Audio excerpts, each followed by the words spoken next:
Welcome back to Hardware Unboxed for our final monitor review of 2020. I just looked back and realized that I've tested 34 new monitors throughout this year, which is certainly quite a lot, more than I expected, but I know you guys do appreciate the work that we put into monitor testing, and it's only going to get better and more in depth in 2021, so stay tuned for that. For now though, we are looking at the AOC Q27G2S, and in typical Hardware Unboxed fashion, we are rounding out the year with a budget monitor in the most popular category for gamers. This is a 27-inch 1440p IPS monitor with a high refresh rate. It's a little unusual in that it comes in at 155Hz, but it does support all the usual adaptive sync features. There's even a little bit of wide gamut here, and the fact it features IPS technology will be pleasing to those that love the balance between gaming performance and visual quality. But before we go any further, here's a word from today's video sponsor. Today's video sponsor is ASUS in partnership with Scorptech to bring you the Blackout RTX 3080, the ultimate gaming PC. At the heart of this system is an 8-core, 16-thread Intel Core i7-10700KF CPU, boosting up to 5.1 GHz and unlocked on the ASUS TUF Z490 Plus Wi-Fi motherboard for maximum tuning potential. Then, tearing through all the latest games is the ASUS TUF Gaming RTX 3080, an amazing graphics card that we've already reviewed on the channel and given the seal of approval. So for more information, please check the link in the video description. The Q27G2S sits in the budget/entry-level space in the 1440p IPS monitor market, and right now I do only have Australian pricing as it hasn't launched in the USA just yet. AOC is selling this display for 440 Australian dollary dues, which is slightly cheaper than the popular ViewSonic VX2758 2KP MHD, which I hear has just been discontinued in favour of a new model. Something to review for the future, but at least this should give you an idea of the sort of price class AOC are targeting with this display. So for those in the USA, I would expect the Q27G2S to cost around $300 US, which puts it in contention with the ViewSonic model and others like the Pixio PX277 Prime. We also just recently reviewed the Gigabyte M27Q, which is an excellent, more entry-level monitor, although this new AOC model is a step down from that as it is over $100 cheaper in Australia. One aspect that I've been really pleased with in AOC's budget-oriented products of late is the design and build quality. You're not getting anything super fancy here with a standard basic plastic construction and a few red highlights on the stand and rear, but it gets the job done without much fuss and without looking like a really cheap low-end product. Cutting out stuff like RGB lighting is a sensible decision to save on production costs. The one thing I really appreciate about AOC's designs is that you do get a stand with great ergonomics. It's not the most sturdy thing I've ever come across, but you do get a nice range of height adjustability, plus tilt, pivot, and swivel support. ViewSonic's competitors are lacking in this regard, and while most monitors do allow you to use third-party stands through VESA mounts, getting something flexible in the box is always the best solution. Standard selection of ports is included here, so that means 2 HDMI 2.0 and 1 DisplayPort 1.2. To access the extra 10Hz on offer here for a full 155Hz, you'll need DisplayPort as HDMI is limited to just 144Hz. There's no USB hub or built-in speakers here, so quite a basic affair, but that's not unusual in this price class. The on-screen display is unfortunately controlled through face buttons, which makes navigating through AOC's menu quite difficult. And there are many different features and options included in here, so having a directional toggle would have been nice. I don't think AOC has the most comprehensive set of features in today's gaming monitors, but stuff like shadow controls, crosshairs and frame rate displays keep them up with most of the important stuff on offer in their competitors' products.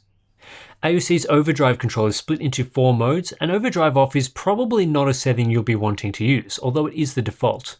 Over a 10 millisecond average grey-to-grey response time is nowhere near sufficient for a 155Hz gaming experience, and that also holds true using the weak overdrive setting, which only improves performance marginally. In fact, even with the medium overdrive mode, performance is still over 9 milliseconds on average, which again is not that impressive. While these modes do exhibit no overshoot, I think most gamers will want a clearer experience with fewer ghost trails and less smearing. The strong mode does deliver on that somewhat, although the results here are a little unusual. Overall, the monitor is capable of a 6 millisecond average at 155Hz, but overshoot does start to creep in a bit here. The other not so good thing is that we do get slow dark transitions, which is unusual for an IPS monitor. It's not as bad as a typical VA, but also not what we generally see from this monitor technology. A better overdrive configuration likely would have addressed slow transitions in this area. Like most entry-level monitors, we are not getting a single overdrive mode experience.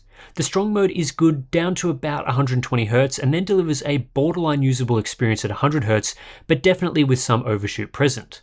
Pushing the refresh rate lower, particularly to 60Hz, reveals considerable levels of inverse ghosting, which means you will see some bright trails while gaming. The medium mode basically gives us the opposite experience. This mode is too slow for gaming right at the top end of the refresh range, so you won't get a particularly clear image at 155 and 144Hz, but below 100Hz, while the response time averages aren't amazing at around 8 milliseconds, this is still usable and the level of overshoot is minimal. This means the buyers of the Q27G2S will need to make an overdrive setting choice depending on the sorts of refresh rates they plan on using. Anyone wanting to game primarily in the higher refresh zone should choose strong overdrive, while those more around 60Hz should choose medium. This isn't ideal for variable refresh rate gaming, but to get a single overdrive mode experience, you typically need to purchase a more premium monitor with a faster panel. Compared to other 1440p gaming monitors, the Q27G2S doesn't bring up any surprises. As an entry-level product, its 6 millisecond response times sit in the typical entry-level zone we see from today's displays. This level of performance is similar to products like the Pixio PX277 Prime, PX7 Prime, and VA options like the MAG272CQR and 32GK650F. Opting for IPS here does leave us with less overshoot to worry about than VAs around this mark, but we aren't in the upper end of the speed range. In particular, the ViewSonic VX27582kp MHD is the faster display at its highest refresh rate, and the Gigabyte M27Q also delivers better performance. So that's something to keep in mind if you are tossing up between various monitors around this price point. The most important performance metric we look at is average performance across the refresh range. Most mid-range and entry-level products require you to turn down the overdrive setting one notch relative to the best performance at the highest refresh rate, so this is what we end up with. There is a fairly clear separation between higher-end products like the LG 27G850 and more budget-friendly options. Ultimately, the Q27G2S is a bit below average here. Usually we see cheaper IPS panels delivering a 7 millisecond average experience, but this AOC monitor is more like an 8 millisecond product, which is disappointing. While overshoot is impressively low, ultimately monitors like the ViewSonic VX27582kp MHD deliver a faster experience both peak and on average, and even something like the PX277 Prime is also somewhat better. This is compounded by lackluster dark level performance. Again, we're not quite in the ballpark of most VA panels, which are really slow in this metric and exhibit noticeable dark smearing, but an 8 millisecond average for dark transitions is slower than most IPS monitors I've tested. This stops the Q27G2S from providing clearly superior performance to similarly priced VA monitors, and with similar average performance as well, you may want to consider a VA monitor like the G27QC, depending on your budget and preferences. Average error rates are low, and I think this highlights that AOC are leaving some performance on the table. Especially for average performance, I think a mode between strong and medium would have worked really well. Variable overdrive would be even better, although that's probably unrealistic on this sort of monitor. At 60Hz again, we see mediocre performance. Ideally, I'd have liked to see a few milliseconds better to push up more to the level of the ViewSonic. Input lag is decent with a low processing delay, however it is let down somewhat by slower response times. Not a bad result, but nothing spectacular. Then for power consumption, we're actually seeing really good results here relative to most other monitors of this size. AOC does include a backlight strobing mode with this monitor, but it's not worth spending any great deal of time on. Response time performance is too slow for proper backlight strobing, so strobe crosstalk and double images are a serious issue and make the mode practically unusable. For color performance, the panel AOC are using here does provide a wide gamut experience with 95% coverage of the P3 color space. A good result for a more entry-level monitor, although this is becoming more and more popular across all monitors. The VX27582kp MHD delivers similar numbers, although other competitors like the PX277 are not wide gamut. Default calibration with my Q27G2S sample was lackluster. My unit had a noticeable pink tint out of the box, and while gamma adherence is decent, this tint led to below average delta E numbers. what we are looking for is a Delta E average below 2.0, so a result even in Delta E2000 of 5.5 is not very good and worse than the average gaming monitor we've tested. We also get an unclamped color gamut, so this means oversaturation when viewing sRGB or Rec 709 content, which is the majority of content viewed today. Again, Delta E performance numbers aren't great, although at least we aren't seeing as much of the sunburned skin look as we've seen from some recent very wide gamut displays. AOC does offer an sRGB mode, but it's practically unusable as it blocks changes to brightness and color temperature. Locking out the brightness controls in the sRGB mode is stupid, and OEMs like AOC should stop it because it ruins an otherwise useful feature. So the OSD adjustments we are left with are just basic color temperature adjustments like you were seeing here. This does significantly improve grayscale performance and fixes the pink tint with my unit. However, it doesn't address the unclamped gamut, which is where that functional sRGB mode would have come in handy. As expected, calibrated performance is very strong, and thanks to the benefits of IPS combined with a flat panel and decent DCI P3 coverage, the Q27G2S is a versatile monitor that is somewhat suitable to color work. The very top end of P3 is limited as we aren't getting full coverage, but otherwise you can expect a decent experience from this display. Maximum brightness is good at 370 nits, that should be plenty for most people, and with minimum brightness just below 50 nits, that is also providing a decent experience for those that like to use their monitor in a dim environment. The contrast ratio on offer here is average for an IPS panel at just shy of 1100 to 1.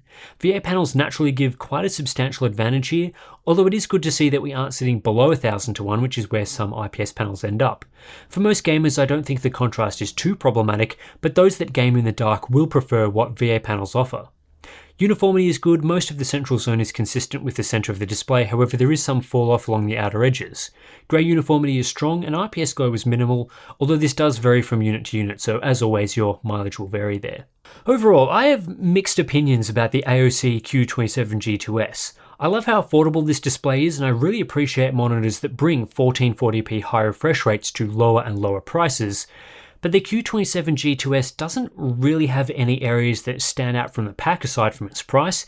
There's nothing overly terrible here, but nothing amazing either, and ultimately most areas of performance fall between the average mark and somewhere below average. Response time performance was disappointing, not because it didn't live up to high-end monitors, but because the performance here isn't quite as good as other budget-friendly monitors with similar specifications. Grey to grey response time averages weren't substantially worse than other IPS monitors, but the entry-level market is cutthroat, and when other aspects of a product are quite similar, a 1 millisecond difference in response times becomes a deciding factor.